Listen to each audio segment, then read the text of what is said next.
What are they mad about now? Can I just say something without all the bullshit? And if you feel fucking came for, you feel fucking came for. Do you understand how goddamn draining it is for your black friends to have to explain to you why you should treat them with any kind of fucking decency? That I have to fucking teach you why it's not cool for you to say the N-word? That I have to look at article after goddamn article to show you that I, as a black woman, am treated less because of the color of my fucking skin? And that your racist grandmother isn't fucking funny to me? Yeah, she's kind of funny to you me. have to be a goddamn scholar to get treated with some goddamn respect. I have to look at articles. A scholar is not one thing I would call you. Percentages and statistics just to show you that my life is fucking hard. Ah! So, if you have not played this game before, I'm going to show you a picture, and then I will give you 3 options in the chat as a poll. We'll vote, see what everyone thinks, and then we'll see if you guys got it right. For the first one, the options are microaggressions, audio blackface, or digital reparations.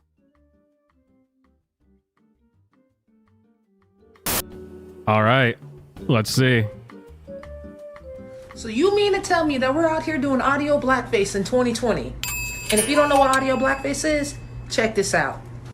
Fireside Magazine presents The Art of Speculating by Regina N. Bradley. The Art of Speculating. Edited by Maurice Broaddus. Narrated by Kevin Rainier. Published in the autumn 2020 issue of Fireside Quarterly. I'm a Southern black woman who stands in the long shadow of the civil rights movement. Southern hip-hop helped me navigate the contemporary Black South. What was that? What the fuck was that? This article was written by a black woman coming from a black woman's point of view about black artists. And you hire Kyle's uncultured, unseasoned, male, white ass to come do some man Hey, no need to add racism on top of racism. Man, calm down. That was just good comedy, if you ask me. That was just classic comedy. All right, the next one. The options are dead naming, misgendering, or safe spaces.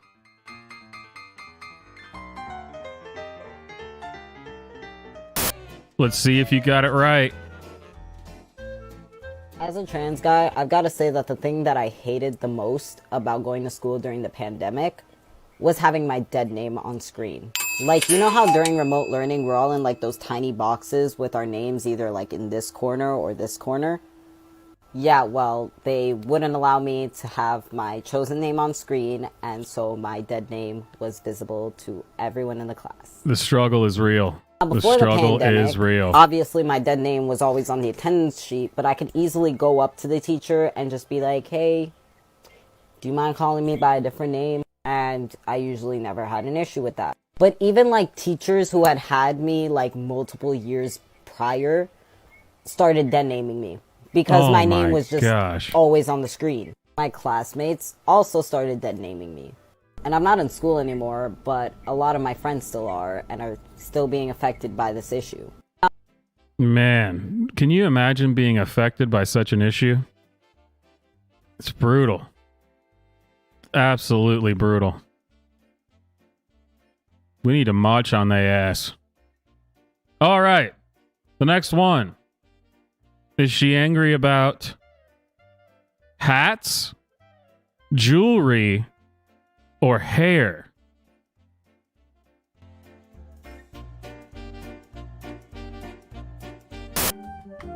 Let's find out, shall we?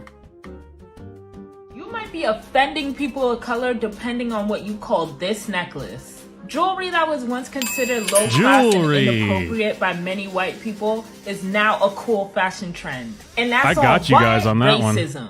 Here's why. Scripted jewelry became super popular in the 80s and 90s with Black and Latina women in the ghetto. Dude, we are about to learn some good stuff. Men also wear scripted jewelry, but this was the main communities wearing it. There are 3 reasons why it became so popular. Number 1, for some people it represented pride in their name, for the names you couldn't find on keychains, which was often labeled ghetto or hard to pronounce by many white people. Number 2, it was usually given as a gift from someone you love. And number 3, it showed that somebody How from is the this hood not could afford custom an SNL jewelry. skit? But most I mean, come on. importantly, it was a symbol of culture.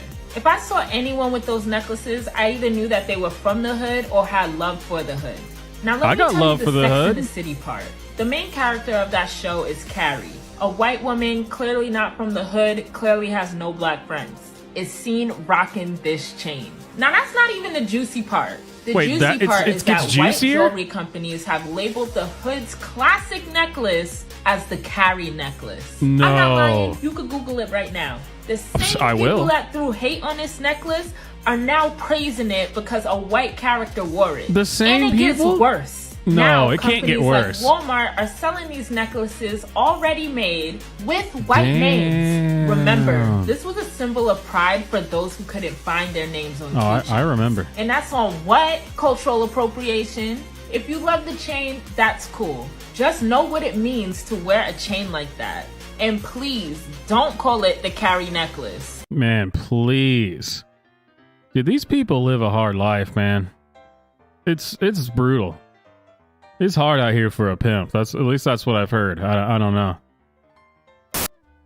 The options are Halloween costumes, Christmas decorations, or just whitewashing all holidays.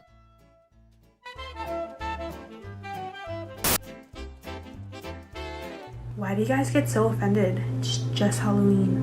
Because it sexualizes our culture, more specifically our women that Man, are I am 12 getting times you more guys likely this to go time. missing or get murdered than non-indigenous women. And most of the items that are included in these costumes, such as headdresses and feathers, have a very sacred meaning to us and were earned through rites of passage, honor, and tasks. Not to mention the fact that we literally went through cultural genocide and lost so much of our culture that we will never, ever literally. be able to recover again.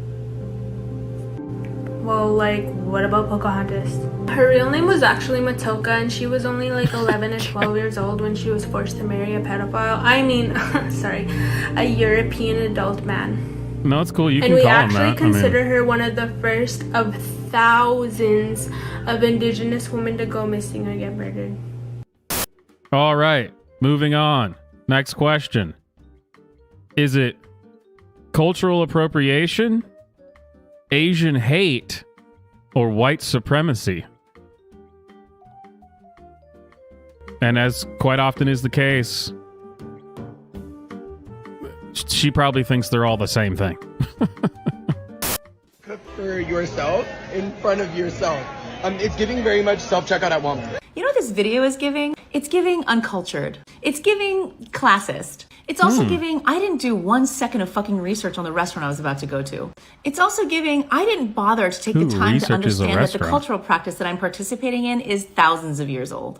It's also giving, I didn't consider for 1 second the people that this food comes from. And the fact that they constantly have to defend themselves and their culture and their food. You know, I've been tagging this video, I don't know what the hell she's 25, angry 30 about, times, and to be really, honest what with is you. there to say? Just another day of huge content creators being disrespectful and talking shit about cultures they don't understand. And I'm not surprised because we are the company that we keep. Because I've talked to Elliot about this before too, and he wasn't exactly receptive. But go ahead and tell him I say hi because, you know, I can't. And I know at the end of that video, somebody says that, you know, you guys are going to stink, but don't worry about that. We won't be able to smell the smoke from the barbecue because you guys all fucking reek of disrespect. Wow. I bet you she is a blast to have at parties. For sure. All right, on to the next one.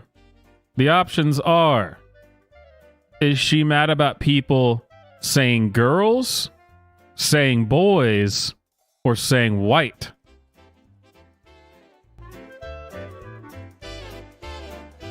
I've been so annoyed lately because lately there's been a lot of people saying the girls as like a term of expressing themselves.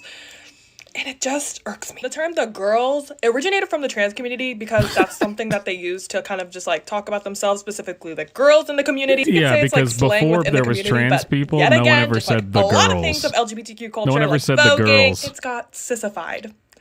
Yeah, that's not a word, but I made it a word. I understand the girls is a very simple term that people would resonate with, but at the same time, like, us trans people had one thing, and you guys have to take it. You see that tear? I'm crying. I'm just tearing up from this situation. This is a parody, that's how I feel right? About it. That's my hot take on it. I talked about it multiple times on my channel, but no one seemed to listen, so hopefully you guys will listen this time.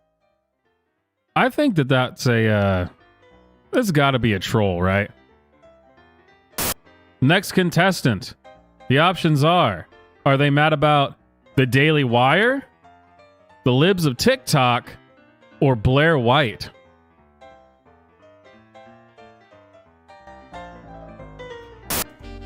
Let's find out. You need to be made aware of the Twitter account Libs of TikTok.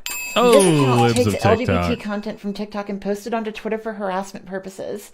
In the last few weeks, anti-LGBT militias have now used it for target selection. Watch this. Wait, on May 30th, the there's account posted the location of a Drag Your anti-LGBTQ Kids Pride militias? event in Dallas. 5 days later, How a do I not right-wing know militant about group this? charged children there. That is disgusting.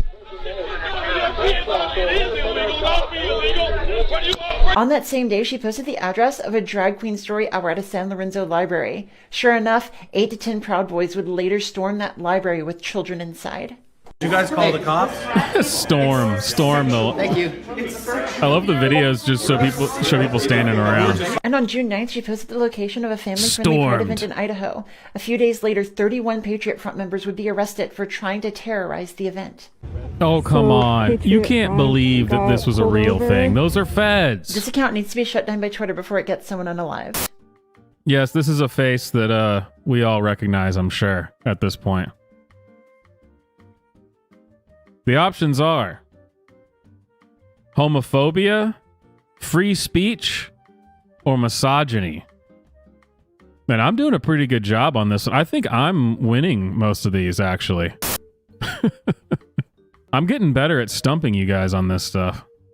All right, we've got free speech coming in first place with 60% of the vote. Misogyny coming in second, and homophobia coming in third.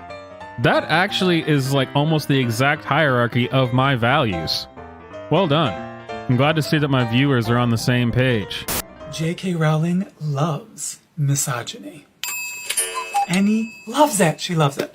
Any woman who says, I am a feminist, I am ridding the world of misogyny, and then spends all day tweeting mean things at trans people, or gets on trans people's profiles and just says the most horrible, cruel things, that's not how you end misogyny.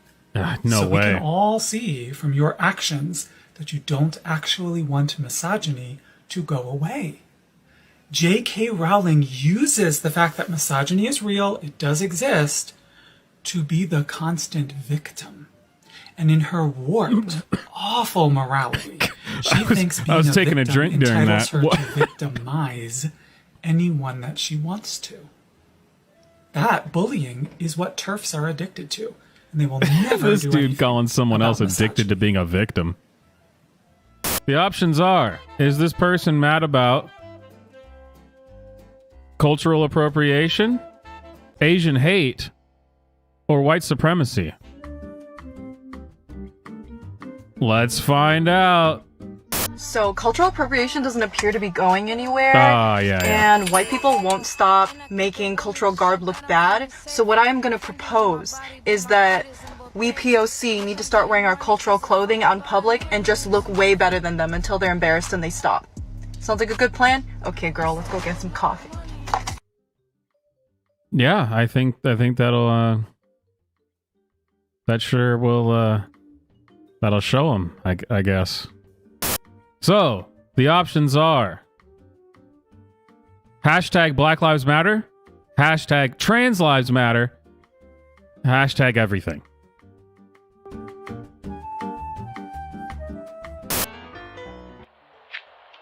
If If you don't support Black Lives Matter, you can unfollow me. If you don't support immigrants and Native Americans, you can unfollow me. If you don't support gender equality, you can unfollow me. If you don't support the LGBTQ plus community and trans rights, you can unfollow me. And if you support Trump, unfollow me. All the things. All the things. Yeah, I mean, it is. I guess it's kind of the same as that other woman where it's all three. You can count that as a win. It's all right. All right, the options are: is this guy mad about the American flag, right-wing fitness, or discrimination?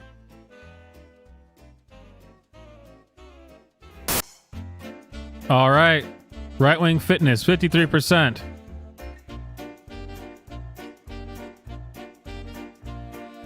Show me right-wing fitness. Am I the only one that like looks at American flags and I'm just like, ugh. Like someone just came on the beach with American flag chair. And they're giving me a very like Trumpy vibes. Everything American flag is like very Trumpy now, and I'm just like, I just cannot with any of it. Oh my god, I just can't. I just can't with any of this. Ugh. So gross. So, the bonus.